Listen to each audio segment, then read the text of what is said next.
in a boost for the country's surveillance capabilities to monitor activities of both military warships and merchant shipping in the Indian Ocean region, IOR.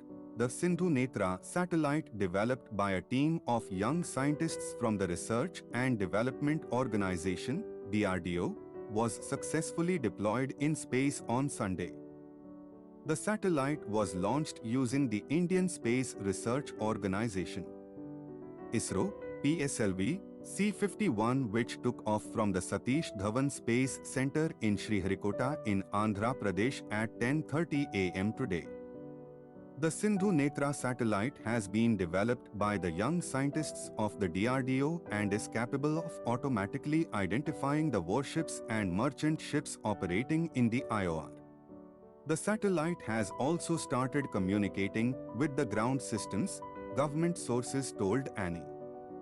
The satellite, if required, can also help in carrying out surveillance in specific areas such as the South China Sea or the pirate-infested areas near the Gulf of Aden and the African coast, the sources said.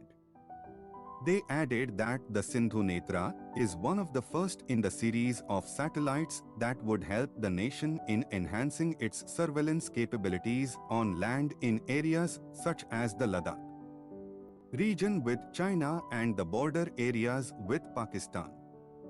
Seeking to keep a closer eye on the activities of the Chinese military both near the Indian territory as well as in its depth areas all along the 4,000-kilometer line of actual control, LAC, the Indian security agencies feel there is a requirement of 4 to 6 dedicated satellites which can help them keep a check on the adversary's moves.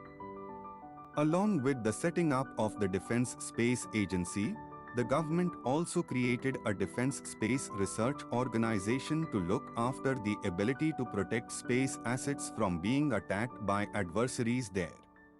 The space arm of the Defence Forces would also be bolstered significantly in near future. Please like and subscribe. Jai Hind.